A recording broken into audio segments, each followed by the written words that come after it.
Hello, I'm Darren Grimes, and this is GB News at ARC Conference. I'm delighted now to be joined by the wonderfully successful, well, they're quite the influencers when it comes to talk radio, and if you get your podcasts, you're going to want to listen to this one, folks.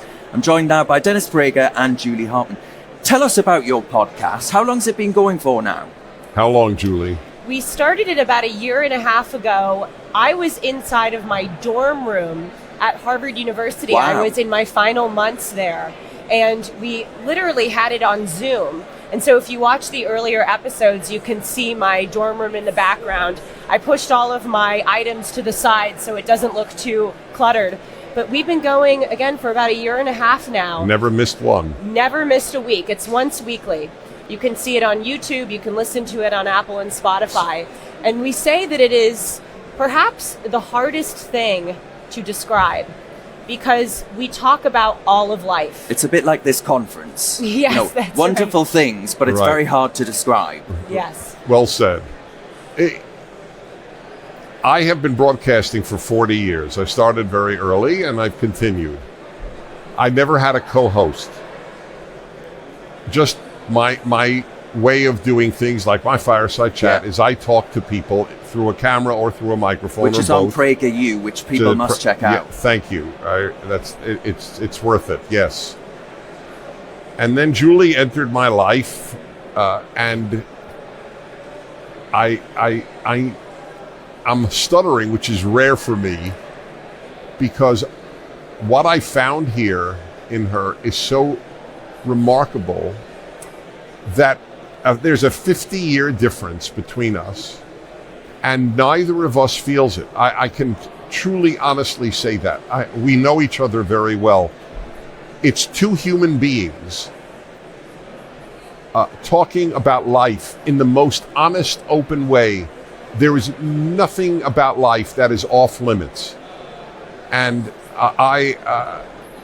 there's no charge, so if people tune in, I don't get richer because of it, or it's meant to be life enhancing for the viewer or listener. Would you describe yourself, Julie, as a bit of an older soul? Oh, and I don't mean that to absolutely. sound offensive or impertinent, but I would describe myself as having somewhat That's of an correct. older Both soul of you. as well. Yes. Yeah. Yes. It is not at all impertinent. I actually view it as a compliment. Dennis is right that we really don't feel the age difference, which is remarkable because there's actually over a century and a half of difference. And we have a male-female difference. Oh, not over a century and a half.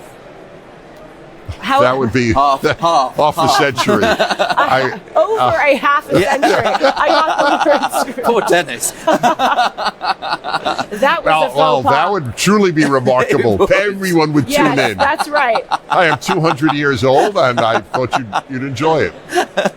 Over half a century. Yes. Thank you, Dennis, of a difference. And of course, we have the male-female difference. He identifies as a male. I identify as a female, at do least you? now.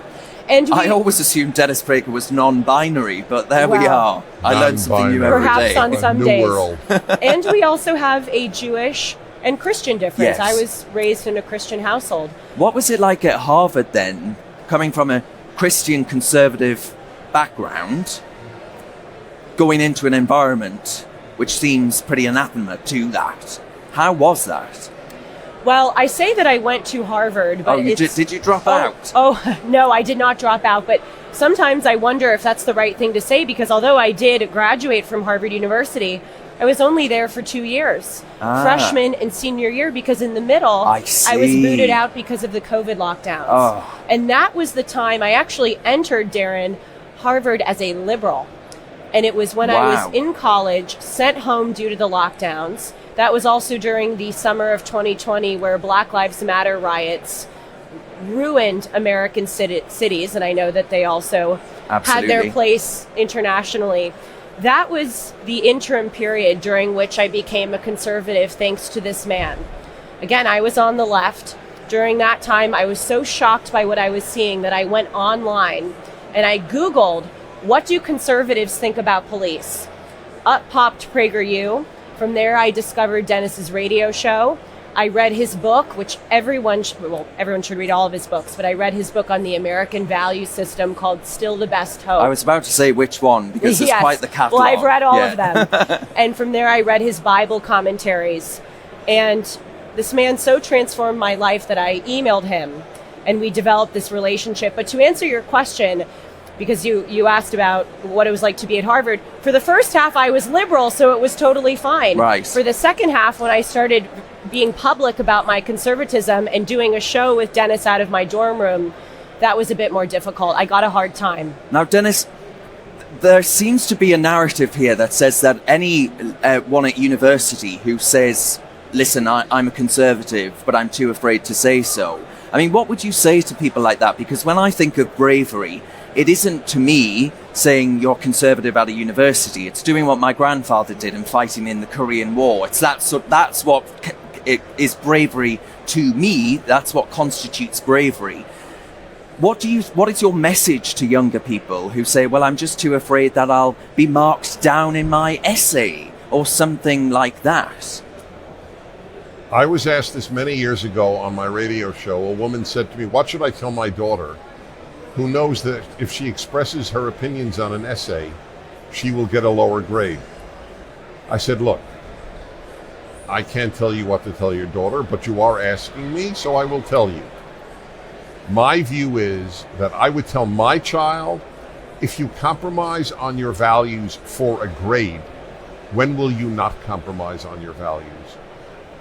I am not diminishing the nature of the hurt that can ensue about where you will get employment, about where you will get into graduate school. I'm not naive about that. But my question is very real. Where will you not compromise? And one other thing, and this I got from her. She speaks about how friends from childhood abandoned her, but she made new friends. When a conservative steps out of the closet, they're not only seen by enemies, they're seen by friends. Ladies and gentlemen, to focus on the responsibilities of families, Great point. we now show you a short video. So-called friends, I must say that my strong view, and because the same thing happened to me, really. I've always been on the right, but I campaigned for Brexit, and that, in the same way that to campaign for Donald J. Trump, that was a schism in which that was a step too far for people. You know, Brexit and Trump, I think, were one and the same in that respect. Yeah, and the emotional reactions. Absolutely. And the groundswell of opinion in which people were just hysterical like you wouldn't believe. You know, you needed Valium for these people. It was just obscene. So I wonder then to ask you both about that, actually, because 2024 will be here before we know it. Do you differ on who you would like to be the Republican nominee? Or are you both as one on that? Well, we actually haven't discussed that. Well. But my answer, and I think it's Julie's, but I never speak for her. I don't care who the nominee is. I am not never Trump, and I am not only Trump. I am for defeating the left. There are two, as I told Nigel on this wonderful network, I said there is no existential threat from global warming. I'm not denying it exists, but it's not an existential threat. There are two existential threats in the world today. One is to the West, coming from the left. It's an existential threat. And one is to Israel, coming from the Israel haters. That is literally an existential threat. Those are the existential threats. Therefore, given the number one, the left, all I care about with regard to a Republican nominee is, will he or she win? I have no other criterion. Absolutely. Same with you, Julie? I completely agree. If we look at the issues in the United States, we have basically an open border. Over 7 million undocumented immigrants have come into our southern border since President Biden was inaugurated in January of 2021. They are funneling fentanyl from China across the border. It's killing over 100,000 Americans each year. Our education system is in a state of crisis. The Oregon Department of Education recently released a memo saying that finding one right answer in mathematics is white supremacy. Objectivity is white supremacy. We look at our police departments across the United States, a record number of police retirements. They're having Sorry. Fine. Should I just continue when they're done? Yes. They're having recruitment problems because of the defund the police program. The left has abolished certain bail programs in New York City, for instance, parts of California, in the state of Illinois. So Dennis is right that we are truly facing, as many commentators here at ARC have aptly observed, a civilizational crisis. And so I am all for defeating the left. I will support whichever Republican candidate comes into office. And I'll say this finally.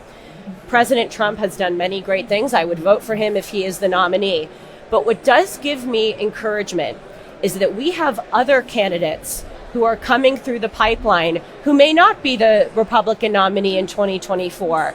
But I have faith that they will lead our party after Trump. Vivek Ramaswamy, for instance, Nikki Haley, Ron DeSantis, all excellent candidates and politicians that I hope will lead us forward in the future. So just finally then, Dennis, I've got time for one quick one. Is there a schism in the Republican Party where, you mentioned Vivek Ramaswamy there, where he is more what I would deem to be isolationist, and I don't know if you would agree with that term. I do agree used. with that term. And then you've got the Nikki Haleys of the pack who you're are right. There is a behind schism. Israel, Right. unapologetically There is a anti-Ukraine. schism. My number one priority is defeating the Democrats, who are no longer liberal. They are leftists. Yes. But yes, you are right. I am not an isolationist for moral reasons. You cannot be the richest, most powerful country on earth and then announce to the world, we will only intervene when we are attacked. I find that it is not Christian, it is not Jewish, it is not moral, and it bothers me tremendously. There was always an isolationist streak in conservatism in the United States. It is not a perfect movement. I acknowledge it. Would I vote for him over anyone on the left? Yes. But I want to fight the isolationist trend within the Republican Party. One final word. If people want to watch us, and especially tell their young people to watch it, because it's so unique, the Dennis and Julie, so tell them how to see it. Yes, you can watch it on YouTube on the Julie Hartman YouTube channel. I'm Julie Hartman. In case you didn't know, that hasn't been clear, you can go on the Julie Hartman YouTube channel and you'll see a new episode every Monday. You can watch it. And of course, you can listen to it anywhere you get your podcasts, Apple or Spotify. And I also host my own show called Timeless with Julie Hartman, and you can see that on the Julie Hartman YouTube channel as well. You're a force of nature, both of you. Thank you so much for your time today. Thank you, Darren. You are a joy to be with. Thank you.